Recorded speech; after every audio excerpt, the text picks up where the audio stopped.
ஜெம்பக்தி நேயர்களுக்கு அன்பான வணக்கம்.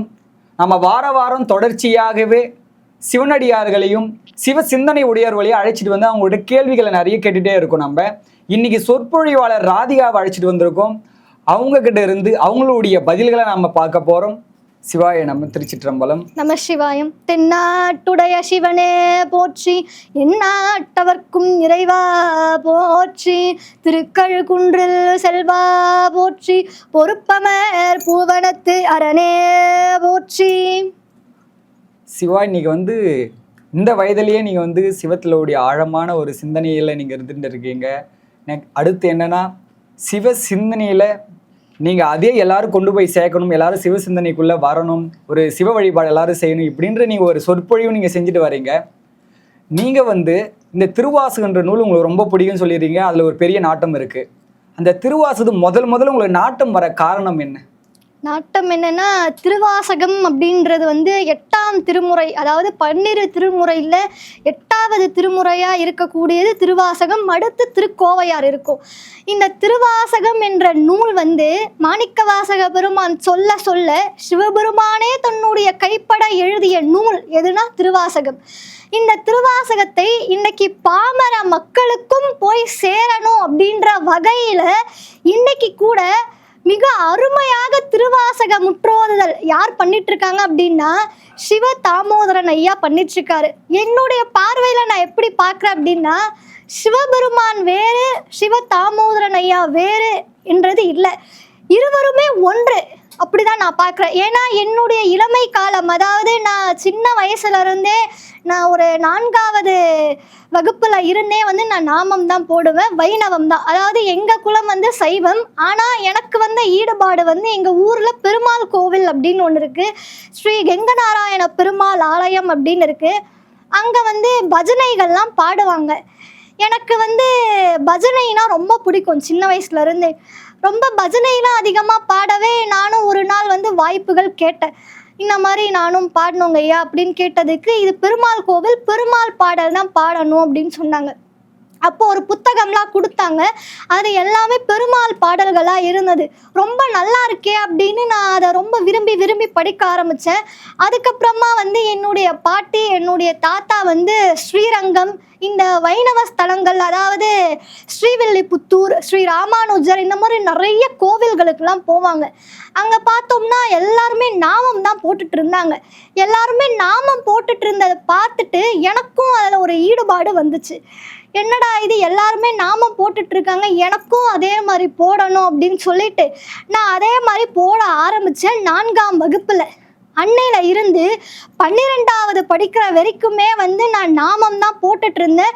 வைணவம் தான் சிறந்தது அப்படின்னு சொல்லிட்டு நாராயணனுடைய சொற்பொழிவுகள் ரொம்ப அதிகமாக பண்ணிட்டு இருந்தேன். அதுக்கப்புறமா வந்து தொலைபேசியில் வந்து நான் நிறைய பார்த்துட்டு இருந்தேன். இந்த வைணவத்திற்குரிய பாடல்கள் எல்லாமே நான் தேடி பார்க்கும் போது என்னுடைய கண்ணில் அந்த திருவாசகம் பட்டது. எனக்கு அப்போ பற்றி எனக்கு எதுவுமே எனக்கு தெரியாது. அதை பற்றி இது என்ன நூல், இது எந்த திருமுறை, யாரால் எழுதப்பட்டது, இது என்னென்ன கதை, இதனுடைய பின்னாடி நம்ம பார்த்தோம்னா இதுக்கு எவ்வளோ பெரிய கதை இருக்குன்னு எனக்கு எதுவுமே தெரியாது. அதுக்கப்புறமா சிவ தாமோதரன் ஐயாவை நான் தொலைபேசியில் ரொம்ப அழகாக அதில் பார்த்துருந்தேன். அந்த ஃபோனில் நான் வந்து பார்த்துருந்தேன். என்னடா இது, இவர் பட்டை போட்டுட்ருக்காரு, நம்ம நாமம் போட்டுட்ருக்கோமே அப்படின்னு சொல்லிட்டு பார்க்க அவருடைய பாடல்கள்லாம் வந்தது. நானும் ஏதோ தானான்னு கேட்டேன். அதுக்கப்புறமா சோழவரம்ல சிவபெருமானை பற்றி என்னுடைய முதல் சொற்பொழிவு எப்போன்னா, சிவராத்திரி அப்போ ஒரு 15 நிமிடங்கள் வீட்டில் நாம் வந்து விளக்கு ஏற்றினால் என்னென்ன மாற்றங்கள்லாம் வரும், சிவபெருமான் யார் அப்படின்ற ஒரு தலைப்பில் வந்து ஒரு 15 நிமிடங்கள் சொற்பொழிவு பண்ணேன். என்னுடைய முதல் சொற்பொழிவுன்னு பார்த்தோம்னா அதுதான். அது சிவன் கோவிலில் தான் நடைபெற்றது. அதுக்கப்புறமா ஒரு திருவாசக முற்றோதுதலுக்கு கடந்த 2025ஆம் ஆண்டு மே 25ஆம் தேதி சிவ தாமோதரன் ஐயா அவர்கள் வந்திருந்தார். அவரை பார்த்த உடனே ஆனந்த கண்ணீர் என்னை மீறி ரொம்ப வந்துடுச்சு. அவர் மேடையில் உட்காந்து பாடிட்டு இருந்தார். அவர் பாட பாட பாட கீழே நானும் உட்கார்ந்து என்ன பண்ணேன்னா, அந்த திருவாசகம் புத்தகம் வந்து எனக்கு பரிசாக கொடுத்தாங்க. தேவாரம் திருவாசகம் இரண்டுமே வந்து எனக்கு பரிசாக கொடுத்தாங்க. அந்த புத்தகங்கள்லேருந்து அவர் பாட பாட பின்னாடி பாடல்கள் எல்லாம் பாடிட்டு இருந்தாங்க. நானும் கீழே உட்காந்து அதை எல்லாம் பாடிட்டு இருந்தேன். அடுத்த நாள் எனக்கு என்ன மாற்றம் நடைபெற்றதுன்னே தெரியவில்லை. அந்த திருவாசகத்தை படிக்கணும்னு அது மேலே ஒரு ஈடுபாடு வந்துட்டே இருந்தது. அதுக்கப்புறமா சிவதாமோதரன் ஐயா திருவாசகம் முற்றோதுதல் அப்படின்னு போட்டு நிறைய பார்க்க ஆரம்பித்தேன். அதுக்கப்புறமா ஒவ்வொரு அகவலா முதல்ல சிவபுராணம் இருக்கும்.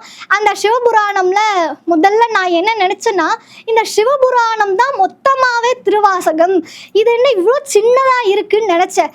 அதுக்கப்புறமா தான் புரிய ஆரம்பிச்சது. மொத்தமா 51 பதிகங்கள் இருக்கு, 658 பாடல்கள் இருக்கு, இவ்வளோ பெருசா இருக்கேன்னு அதுக்கப்புறமா தான் எனக்கு புரிய ஆரம்பிச்சது. அதுக்கப்புறமா சிவதாமோதரன் ஐயாவை பார்த்துதான் இன்னைக்கு இந்த நாமத்திலிருந்து பட்டைக்கே நான் வந்திருக்கக்கூடிய காரணம் என்ன அப்படின்னா அது சிவதாமோதரன் ஐயா தான். முதல்ல சிவபுராணம் இருக்கும். மாணிக்கவாசக பெருமான் முதல் வரியே நம்ம என்னன்னு எழுதலாம் அப்படின்னு அவர் யோசிச்சார். அப்போ அவர் யோசிச்ச போது முதல்ல நம்ம யாரை வாழ்த்தணும் அப்படின்னா புல்லை வாழ்த்த வேண்டும், பூளை வாழ்த்த வேண்டும், இந்த உலகில் உள்ள மனிதர்களை வாழ்த்த வேண்டும், எல்லாம் வல்ல படைத்த இறைவனை வாழ்த்த வேண்டும். அப்போ முதல் வரியை நம்ம என்னன்னு எழுதுறதுன்னு அவர் யோசிச்சார். அப்போ எல்லாமே யாருக்குள் அடக்கம்? நமசிவாயம். அப்போ நமச்சிவாய வாழ்க, நாதன் தாள் வாழ்க என்று முதல் வரியை எழுதுறார். அதுக்கப்புறமா இமை பொழுதும் மென்னஞ்சில் நீங்காதான் தாழ் வாழ்க, அந்த நமச்சிவாய வாழ்க அந்த மந்திரத்தை இமை பொழுதும் என்னுடைய இமையை நான் இப்படி அசைக்கிறேன் இல்லையா, அந்த நொடி கூட அந்த நமசிவாய மந்திரம் என்னுடைய நெஞ்சை நீங்காமல் இருக்க வேண்டும் அப்படின்னு அவர் எழுதியிருக்காருன்னு ஒவ்வொன்றா எனக்கு புரிய ஆரம்பிச்சது. அதுக்கப்புறமா அவருடைய பதிவுகள் இப்போ தினமும் எனக்கு தேர்வே இருந்தா கூட நான் தேர்வுக்கு படிச்சிருந்தாலும் அதை நான் ஒரு முறை நம்ம பார்க்கலாம், என்ன படிக்கலாம் அப்படின்னு நான் அதை பார்க்கறத விட சிவதாமோதரன் ஐயாவுடைய திருவாசகத்தை கேட்டுட்டா நான் எங்கேயுமே அதை கேட்டுட்டு தான் என்னுடைய வேலையை நான் தொடங்குவேன். காலையிலையும் கேட்பேன், இரவுலையும் கேட்பேன். அவரை வணங்கிட்டு தான் அந்த திருவாசகம் புத்தகத்தையே கையில் எடுத்து ஐயா இந்த மாதிரி மானசீகமாக வழிபடுற எனக்கு அவரை ரொம்ப நல்லா தெரியும், ஆனால் அவருக்கு அடியேன தெரியாது. அவரை நேரடியாக பார்த்து அவர் கூட பாடணும் அப்படின்னு ஒரு ரொம்ப ஆசை. ஆனால் நீங்கள் மானசீகமாக நினைக்கிறீங்க, குருவும் உங்களை மானசீகமாக அருள் செய்யலைன்னா நீங்கள் அவருடைய குரல் நீங்கள் கேட்கவும் முடியாது. கண்டிப்பாக. அதனால் கண்டிப்பாக அவருடைய அருள் முழுமையாக இருந்த காரணத்தால் தான் நீங்கள் திருவாசகத்தில் முழுமையாக இந்த அளவுக்கு பேசக்கூடிய அளவுக்கு விரைவாகவே வந்திருக்கீங்க. அது அவருடைய பார்வை உங்களை மேலே பட்ட காரணம் தான் இவ்வொரு பெரிய மாற்றமும் அடைஞ்சிருக்கு. இதில் இன்னொரு விஷயம் என்னன்னா, எல்லாருமே சோழவரம்ல போயிட்டு அவர்கிட்ட ஆசீர்வாதம் வாங்கினாரு. கடைசியாக அவர் வாகனத்தில் ஏறி உட்கார்ந்துட்டாரு. அப்போ ஐயா நான் போய் நின்னேன். அவருடைய பொற்கையினால் எனக்கு ஆசீர்வாதம் வழங்கினார். அதை ரொம்ப ஒரு மகிழ்ச்சியாக நான் எண்ணக்கூடிய ஒரு நாள் அதுன்னு சொல்லலாம். ஏன்னா எல்லாருமே வாங்கிட்டாங்க. ஐயா முன்னாடியே சொல்லிட்டாரு, என்னால் ஆசீர்வாதம் ஒவ்வொருத்தருக்கும் பண்ண முடியாது, அதனால யாரும் தொந்தரவு பண்ணாதீங்கன்னு சொன்னாரு. என்னடா இது, எல்லாரும் போயிட்டு ஆசீர்வாதம் வாங்குறாங்க, நம்மளால முடியாது போல மனசுக்குள்ள ஒரு சின்ன ஏக்கம். வண்டி எடுக்க போறாங்க, அந்த நேரத்துக்கு ஐயா சிவாய நம்மன்னு போயிட்டு நின்னேன். எனக்கு ஆசீர்வாதம் பண்ணாரு. அது ஒரு மறக்க முடியாத நாள்னே சொல்லலாம். அவர் கூட சேர்ந்து பாடல்கள் பாடணும், அவர் கூட சேர்ந்து திருவாசகம் முற்றோதுதல் அடியேனும் பண்ணணும் அப்படின்னு ரொம்ப ஆசை. நிச்சயமா சிவா, உங்களுடைய அன்பு கண்டிப்பாக குருவர்கள் கொண்டு போய் சேர்க்கும், அதில் மாற்று கருத்து இல்லை. நீங்கள் இந்த திருவாசகத்தில் இருந்து இந்த உயிர் சிவத்துக்கிட்ட அடைவதற்கான வழிகள் என்ன? அதாவது சிவபெருமானை நம்ம அடையணும் அப்படின்னா நம்ம அடியார்களுக்கு செய்யும் தொண்டே அந்த ஆண்டவனுக்கு செய்யும் தொண்டு. நம்ம சிவனடியார்களை மதிக்கணும். அதாவது என்னன்னா, ஆட்டொடு தும்பையே அணிந்து ஆடும் இந்த அம்பலவாணனை போற்றி புகழாதவர்க்கு உண்டோ அடையாளம் உண்டோ?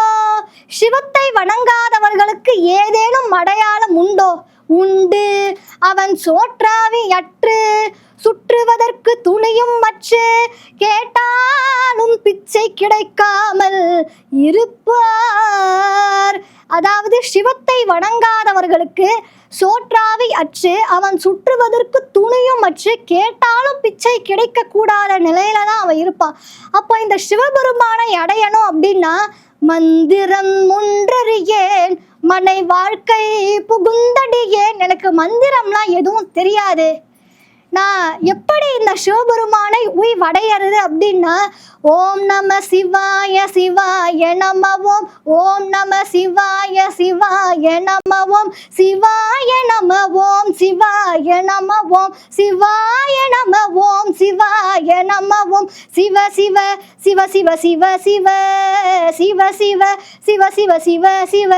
எனக்கு எதுவுமே தெரியாது, தேவாரம் தெரியாது, திருவாசகம் தெரியாது, திருமுறை தெரியாது, மந்திரம் தெரியாது, படிக்கவே தெரியாது. அப்போ நான் எப்படி சிவபெருமானை வணங்குவது, எப்படி இந்த உயிராகப்பட்டது திருவடைய அடையணும் அப்படின்னா, எதுவும் வேணாம். நம சிவாய என்ற மந்திரத்தை எப்போதும் நம்ம சொல்லிட்டே இருந்தோம்னா போதும். அதாவது சிவபெருமான் எப்படின்னா, கூப்பிட்ட குரலுக்கு ஓடி வரக்கூடியவர். கூப்பிட்ட குரலுக்கு யார் வந்தது, குழந்தையின் வடிவிலே யார் வந்தது என்கிற மாதிரி கூப்பிட்ட குரலுக்கு அவர் ஓடோடி வருவார். என்னன்னா, அவரு புலி தோலை தான் ஆடையாக அணிஞ்சிருக்காரு. கோயில் சுடுகாடு கோல் புலித்தோல் நல்லாடை, தாயும் இலி தந்தையும் இலி தான் தனியேன் காலேடி. கோயில் தான் சுடுகாடு. இதுல இருந்து நமக்கு என்ன சொல்ல வராங்க அப்படின்னா, நீ கோயிலுக்கு வராம இருக்கலாம், சுடுகாட்டுக்கு நீ வராம இருப்பியா, உனக்கு நான் அங்க வச்சு அந்த முக்தியாகப்பட்டது நான் உனக்கு கண்டிப்பா நான் உனக்கு கொடுக்குறேன் அப்படின்னு சொல்லிட்டு சிவபெருமான் சுடுகாட்டிலே அந்த இடுகாட்டு சாம்பலை பூசிக்கொண்டு அங்கே நமக்காக ஆடிக்கொண்டிருக்கக்கூடிய ஒரே ஒரு தெய்வம் யாருன்னா சிவபெருமான். அதனாலதான் கோயில் சுடுகாடு கோல் புலித்தோல் நல்லாடை. அவருடைய ஆடையை என்னன்னா புலித்தோல் தான். தாயும் இலி தந்தையும் இலி தான் தனியேன் காணேடி. அதாவது யார் ஒருவர் ஒரு தாயினுடைய வயிற்றில் இருந்து பிறவாம வந்திருக்காங்களோ அவங்களால தான் இந்த உயிராகப்பட்டது. காரைக்கால் அம்மையார் கூட அதான் கேட்டாங்க, என்னன்னா பிறவாமை வேண்டும் பிறவாமை வேண்டும், என் பிழையாலே நான் மீண்டும் பிறந்து விட்டால் உன்னை மறவாத மனம் வேண்டும். அப்ப எதுவுமே வேணாம், எனக்கு மந்திரம் தெரியல, தேவாரம் தெரியல, திருவாசகம் தெரியல, எதுவுமே தெரியலனா பரவாயில்லை, நீ அந்த நமசிவாய மந்திரத்தை மட்டும் நீ சொல்லிட்டே இரு அப்படின்னு சொல்றாங்க. இந்த உறவாகப்பட்டது எப்படின்னா, எப்படியோ போயிட்டு இருக்கக்கூடிய இந்த காலகட்டத்துல அந்த நமசிவாய என அவர் மட்டும்தான் காப்பாற்றுவார். பிறந்த பிறப்பருக்கும் எங்கள் பெருமான் நிறங்கள் ஓர் ஐந்துடையாய் விண்ணோர்கள் ஏத்த. ஏன்னா பிறந்த பிறப்பருக்கும் தகுதி யாருக்கு இருக்குன்னா சிவபெருமானுக்கு மட்டும்தான் இருக்கு. சிறப்பாக சொன்னீங்க சிவா. ஏன்னா எல்லாருக்கும் எப்படின்னா சுவாமி அப்படின்னு நிறைய சொல்லுவாங்க, இப்படி செய்யலாம் அப்படி செய்யலாம். நீங்கள் அழகாக ஒரு எளிமையான வடிவில் நமச்சிவாய மந்திரத்தை உள்ளத்தில் நினைத்தாலே கண்டிப்பாக இறைவனை அடைஞ்சிடலாம். நீங்கள் அழகாக சொன்னீங்க. நீங்கள் கேபி சுந்தரம்பாள் போல் அவங்களுடைய குரல் வளத்தில் நீங்கள் பாடுவீங்களே, அந்த குரல் வளத்தில் ஒரு பாடல் பாடுங்க. இதுக்கும் சிவதாமோதரன் ஐயா தான் காரணம். ஏன்னா அவருடைய பாடல்கள் கேட்க எனக்கு என்னன்னா, சிவத்தினுடைய கதைகள் அதிகமாக தெரிஞ்சுக்கணும் அப்படின்ற ஒரு ஆர்வம் எனக்கு ஏற்பட்டது. எனக்கு யாரும் இப்படி தான் பேசணும்னு சொல்லி தரலை. அதுக்கப்புறமா நான் தேடி பார்க்க இப்போ சமீபத்தில் கேபி சுந்தராம்பாள் அம்மாவினுடைய குரல் இந்த உலகத்திற்கே தெரியும், கோயில் மணி மாதிரி இருக்கும். அவர்களுடைய குரல்ல ஒரு அற்புதமான பாடல்ங்க ஐயா, அதுவும் சிவபெருமானை பற்றி தான். திருச்சிற்றம்பலம். ஒன்றானவன் உருவில் இரண்டானவன், உருவான செந்தமிழில் மூன்றானவன். ஒன்றானவன் உருவில் இரண்டானவன், உருவான செந்தமிழில் மூன்றானவன். நன்றான வேதத்தில் நான்கானவன், நமச்சிவாய என ஐந்தானவன்.